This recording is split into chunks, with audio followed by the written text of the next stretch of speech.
कि अगर उसे थोड़ा टाइम मिल जाए तो वो अपने आप को हील करने का तरीका ढूंढ लेगी। लेकिन उसके पीछे एक जोड़ी आंखें अंधेरे में उस पर नजर रखे हुई थी, उसे सांस लेने का मौका भी नहीं दे रही थी। चाहे वो देख नहीं सकती थी, लेकिन युआन कोंगी जानती थी कि जैंगी वही है। वो एक गिद्ध की तरह था जो उसकी मौत का इंतजार कर रहा था। जैंगी बिल्कुल भी जल्दी में नहीं था और उसकी पेशेंस लाजवाब थी। उसने हमेशा एक प्रॉपर डिस्टेंस मेंटेन किया, सिर्फ युआन कोंगी को साइलेंटली देखते हुए। जैसे ही युआन कोंगी रुकने और रेस्ट करने की कोशिश करती, वो एक ओरिजिन बुलेट का यूज करके उसे फाइट करने पर मजबूर कर देता। अगर युआन कोंगी गुस्से में आकर उससे लड़ने आती तो वो बिना पीछे देखे भाग जाता। हर ऐसे कंजम्पशन के बाद युआन कोंगी की हिडन इंजरीज और सीरियस हो जाती। जैंगी ने एक जगह ढूंढी, म्यूटेंट स्पेस से खाना निकाला और साइलेंटली खाया। ये बिल्कुल ऐसे था जैसे रात भर जागने का एक्शन हो। जैंगी ने अपने आप को स्टिमुलेंस इंजेक्ट किए। ये मिलिट्री स्टिमुलेंस न सिर्फ फिजिकल फिटनेस इंप्रूव कर सकता था, बल्कि नर्व्स को भी एक्साइटेड कर सकता था। चाहे वो 3 दिन और 3 रात तक जागते रहे, उसे कोई फर्क नहीं पड़ेगा। जब तक ये ग्रैंड हंट खत्म होती, उसे एक ह्यूज रिवॉर्ड मिलेगा, एक एपिसोड लेवल म्यूटेंट का सोर्स पावर, जो डजन्स ऑफ म्यूटेंट्स की एसेंस थी।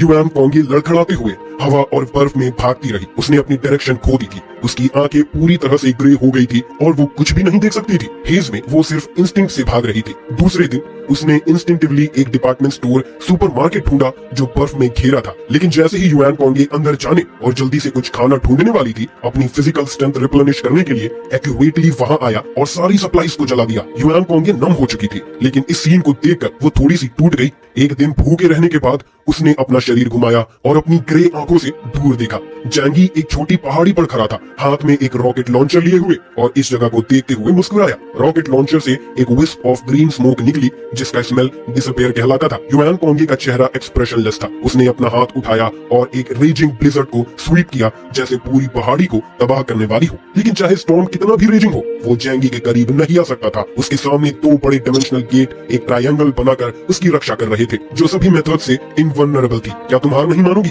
जैंगी ने हल्के से पूछा। तुम्हारे आसपास सब मर चुके हैं, तुम्हारे पेरेंट्स मर चुके हैं, जिंगीजियान मर चुका है और स्नो वर्शिप सेट के 10,000 फॉलोवर्स भी तुम्हारे द्वारा मार दिए गए हैं। अगर तुम जिंदा हो, क्या कोई तुमसे प्यार करेगा? चाहे तुम सब कुछ हासिल कर लो, तुम अब भी एक अकेली इंसान हो। सब लोग तुम्हारी वजह से मरे। क्या तुम्हारे दिल में गिल्ट का एक भी ट्रेस नहीं है? असल में जो इंसान सबसे ज्यादा मरने लायक है, वो तुम हो। युआन कोंगी ने जैंगी की बातें साइलेंटली सुनी। उसका चेहरा एक्सप्रेशन लेस था। बिना किसी जवाब के एक स्टॉर्म भेजने के बाद जो जमीन को स्वीप कर गया, वो मुड़कर दूर भागना शुरू कर देती है। जैंगी को कोई फर्क नहीं पड़ा और धीरे धीरे उसका पीछा करने लगा। तुम सच में अच्छा भाग सकती हो, देखते हैं तुम कितनी देर तक भाग सकती हो। युआन कोंगी, जिसने अपनी डायरेक्शन खो दी थी, एक हेडलेस फ्लाई की तरह सिर्फ इंस्टिंक्ट पर भाग रही थी। तीसरे दिन वो हेवनली सी सिटी के एज पर पहुंच गई। इस समय वो बहुत कमजोर थी और उसका छोटा सा चेहरा, जो एक पाम के साइज का था, बर्फ से भी ज्यादा सफेद हो गया था। 3 दिनों से उसने कुछ नहीं खाया था। जब भी उसने कुछ ढूंढा, जैंगी ने उसे डिस्ट्रॉय कर दिया। वो रुककर रेस्ट नहीं कर सकती थी, क्योंकि उसे पता था कि जैंगी की गन उसके सर पर सीक्रेटली पॉइंट की हुई थी। ये डिसअपियर का एहसास ऐसा था जैसे एक ब्लंट नाइफ से काटा जा रहा हो, जो धीरे धीरे तुम्हारी स्किन को पियर्स करेगा, फिर तुम्हारे फ्लैश को काटेगा और तुम्हारी हड्डियों को बिट बाय बिट शेव करेगा। अगर युआन कोंगी को उससे ज्यादा स्ट्रॉन्ग म्यूटेंट मिला होता और उसने डायरेक्टली उसे मार दिया होता, तो शायद इतना पेनफुल नहीं होता। लेकिन जो उसे मिला, वो एक डॉग स्किन प्लास्टर था, जो उसे एक्सट्रीमली अनविलिंगली और हेल्पलेस बना रहा था।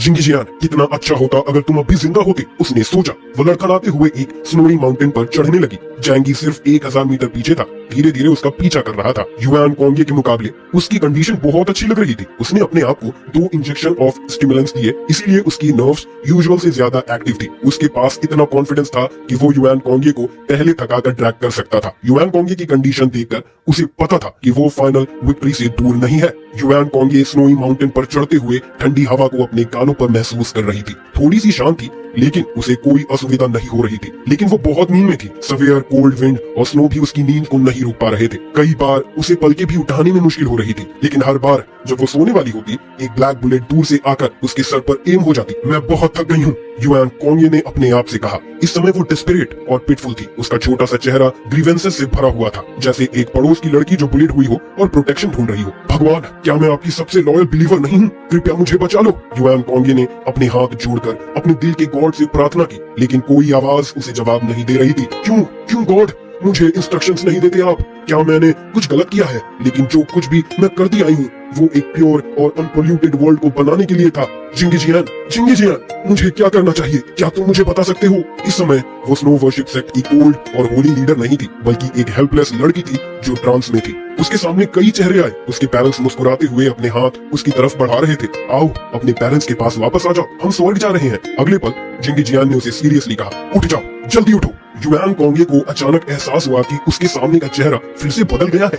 युआन कोंगे अब और नहीं टिक सकती थी। वो नींद में थी और भूखी थी और उसका शरीर एक खाली शेल बन चुका था। तुम्हारे आसपास के सभी लोग जिन्हें तुम प्यार करती हो वो मर चुके हैं। तुम्हारे प्यार करने वाले सभी लोग तुम्हारी वजह से मर चुके हैं। तुम्हारे जीने का क्या मतलब है? अगर तुम मर जाओ तो तुम उन्हें देख सकती हो, उसने अपने आप से कहा। युआन कोंगे का शरीर लड़खड़ाया। उसने एक डेड ट्री तक चलने की कोशिश की और धीरे धीरे उसके अगेंस्ट लीन कर गई। जिंगी जियान, उसने जिंगी जियान का नाम चैंट किया। मुझे भूख लगी है, युआन कोंगे ने मुर्मुर किया और फिर धीरे धीरे अपनी आंखें बंद कर ली। दूर से जैंगी ने देखा कि युआन कोंगे सो गई थी।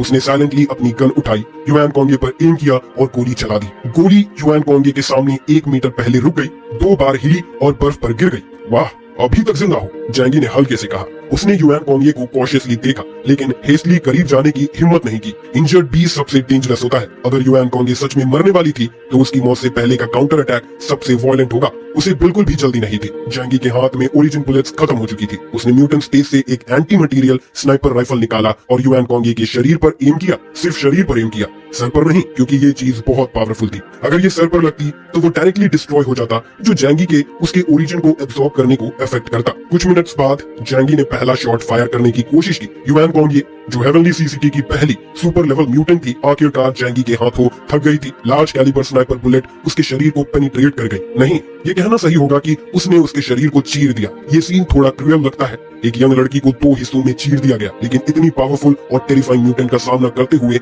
जैंगी को ये करना पड़ा। बैटलफील्ड पर कोई मर्सी नहीं होती। मरे हुए को भी कॉशन के साथ ट्रीट करना पड़ता है और उसके लिए ऐसा एंडिंग इनह्यूमन नहीं था, क्योंकि वो हेवनली सीसीटी में ज़ोंबी टाइप के पीछे सबसे बड़ी ब्लैक हैंड थी। उसकी वजह से कम मिलियंस ऑफ लोग हेवनली सीसीटी में ज़ोंबी के मुंह में मर गए। ये सब उसकी वजह से ही था और ये उसकी सजा थी जो उसने ह्यूमन लाइफ को इग्नोर करने के लिए पे की थी। आखिरी सीन देखकर जैंगी ने आखिरकार कंफर्म किया कि युआन कोंगे मर चुकी थी। उसकी आंखें ब्लड शॉट से भरी हुई थी। उसने खुद 4 दिन और 3 रात से अपनी आंखें बंद नहीं की थी। अगर ड्रग्स नहीं होती तो वो भी युआन कोंगे की तरह जमीन पर गिर जाता और शायद उससे भी बुरा होता। जैंगी ने अपने दिल में एक्साइटमेंट को दबाकर धीरे धीरे युआन कोंगे की तरफ चलना शुरू किया। 100 माइल्स की जर्नी एक सिंगल स्टेप से शुरू होती है और सक्सेस का आखिरी स्टेप सबसे दूर होता है। उसने सोचा, वो नहीं चाहता था कि कोई एक्सीडेंट हो। जैंगी ने ध्यान से सराउंडिंग्स को ऑब्जर्व किया और कंफर्म किया कि उसका पीछा कोई नहीं कर रहा था। अगर कोई आता भी तो उसे डर नहीं लगता। चाहे उसकी स्पिरिट ऑलमोस्ट लिमिट पर थी, उसकी सुपरनेचुरल पावर अब भी काफी थी। चाहे कोई भी आए, उसकी डिवाइन पावर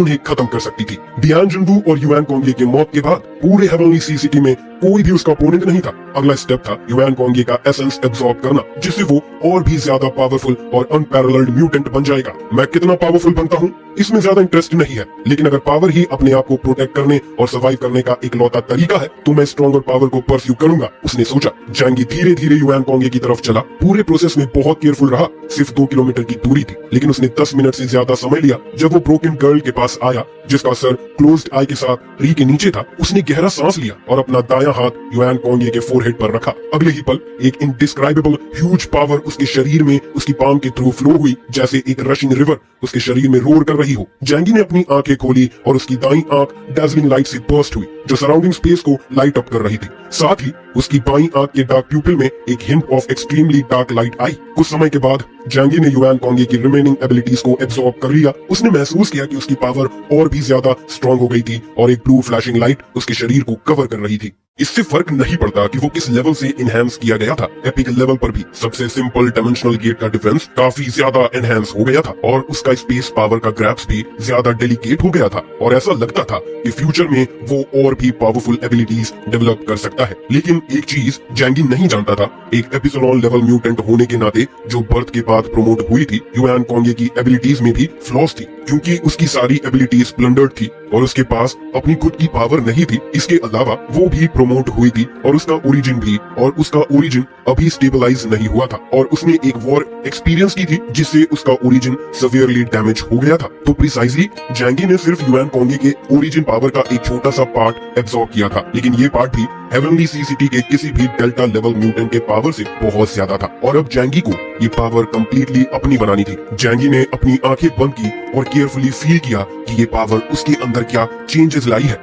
वो विंड और स्नो में खड़ा रहा और काफी देर बाद अपनी आंखें खोली। फिर उसने धीरे से अपनी पाम खोली। एक ब्लैक इलेक्ट्रिक लाइट उसके पाम में कंडेंस हुई, जो पहले एक फ्लिकरिंग स्पार्क जैसी थी और फिर जल्दी से ग्रो करके डार्क मैटर बन गई, जो फ्लेम्स और लाइटनिंग जैसा लग रहा था। डिसॉर्टेड साउंड कंटिन्यू होता रहा। जैंगी ने इस नए पावर को कंट्रोल किया और जल्द ही ये जैंगी के पाम में सॉलिड बन गया। आखिर में ये एक डार्क और अनस्टेबल स्पेयर में बदल गया। जैंगी को भी लगा कि वो इस पावर को कंट्रोल नहीं कर पा रहा है। उसने जल्दी से अपना हाथ उठाया और स्पेयर को दूर फेंक दिया। ब्लैक स्पेयर वॉइड को पेनिट्रेट करके दूर माउंटेन में गिर गया और साइलेंटली उसमें सिंक हो गया। लेकिन अगले ही पल उस डायरेक्शन से एक डार्क मैटर बर्स्ट आउट हुआ और एक ह्यूज ब्लैक लाइटनिंग बोल्ट में बदल गया, जो 1000 मीटर से ज्यादा रेडियस में फैल गया। जब ब्लैक लाइटनिंग बोल्ट डिसअपियर हुआ तो उसने शॉर्ट माउंटेन के माउंटेन साइड पर एक ह्यूज सर्कुलर होल छोड़ दिया। ये एक ह्यूज राउंड पिट था जिसका रेडियस 100 ऑफ मीटर्स था और सरफेस स्मूथ था, जैसे कि किसी चीज ने डायरेक्टली उसे वाइप आउट कर दिया हो। The power of the void,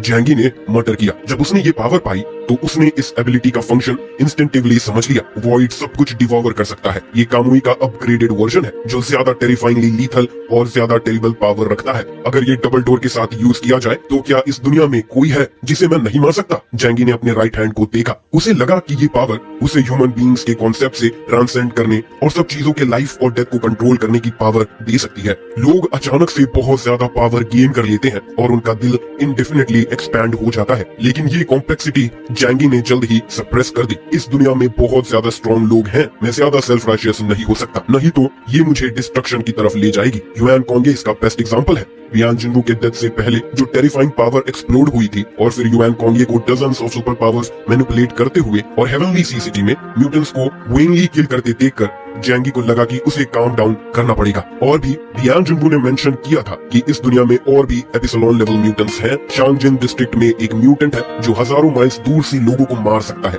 ये दुनिया अब भी डेंजर से भरी हुई है और मुझे कॉशियस रहना पड़ेगा, जैंगी ने कहा। लेकिन कम से कम अब अगर मैं किसी स्ट्रॉन्ग म्यूटेंट से मिलता हूँ तो मुझे अपने आप को प्रोटेक्ट करने में कोई प्रॉब्लम नहीं होगी। जैंगी ने अपने फिस्ट को क्लेंच किया। उसकी आंखों में कॉन्फिडेंस था। अगर उसका सामना रिवर्स आउट डोमेन के मॉन्स्टर लेवल सुपर पावर से भी होता है तो भी वो नहीं डरेगा। ये एरोगेंस नहीं है, लेकिन अब रिवर्स आउट डोमेन जरूर उसे अपनी तरफ करने की कोशिश करेगा। फिर चाहे उसे बियान जिनवू को कैलकुलेट करके और अपनी एबिलिटी यूज करके युआन कोंगे के लिए एक होल डिग किया हो, तब भी एक छोटी सी बात को बड़ा बनाने का तरीका हमेशा होता है। जैंगी ने कम्युनिकेटर ऑन किया और अंकल यू से कांटेक्ट किया। हेलो अंकल यू, ये जैंगी है। युआन कोंगे को मैंने मार दिया है, अब हम सेफ हैं। दूसरी तरफ अंकल यू ने एक लंबी सांस छोड़ी और कुछ सेकंड्स के बाद कहा, ये तो अच्छा है, ये बहुत ही अच्छा है, लेकिन अब तुम कहाँ हो?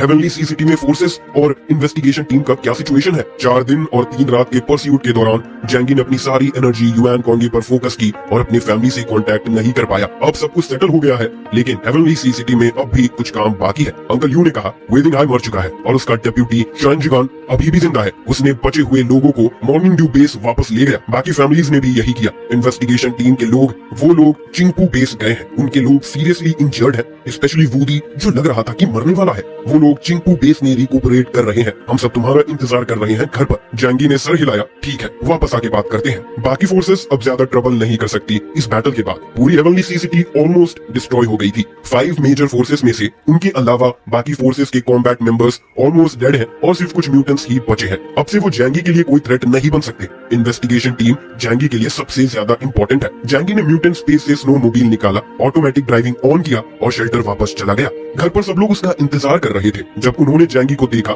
सबके चेहरे एक्साइटमेंट से भर गए। इस बार हेवनली सीसीटी के क्राइसिस में उन्होंने अपने घर और अपनी जान तक ऑलमोस्ट खो दी थी। आखिर में जैंगी की पावर ने सब कुछ बचा लिया। जैंगी, सभी उसका नाम चिल्लाने लगे। सब लोग जैंगी को हक करना चाहते थे, लेकिन जैंगी ने सबके हक्स और चीयर को मना कर दिया। उसने हाथ हिलाया और मुस्कुराया। मुझे अब रेस्ट चाहिए, सब कुछ बाद में बात करते हैं जब मैं उठ जाऊंगा। स्टिमुलेंट्स जैसे कॉफी आपकी स्पिरिट्स को बूस्ट कर सकती है, लेकिन ये आपकी फटीग को एक साथ बर्स्ट आउट कर देती है। घर वापस आने के बाद जैंगी की मेंटल स्ट्रेंथ अपनी लिमिट तक पहुंच गई थी। वो सबके बीच से गुजरता हुआ अपने रूम में चला गया। जैंगी ने अपने कपड़े उतारे, बैकहैंड से डोर लॉक किया और बेड पर गिर गया। उसका रूम अब भी वार्म और जेनरस था। Huge bed neatly white velvet quilt से कवर्ड था। लाइट वार्म येलो थी। विंडो के बाहर स्नोफ्लेक्स उड़ रहे थे और सब कुछ इतना क्वाइट और पीसफुल था। अब बस वो अच्छी नींद लेना चाहता था।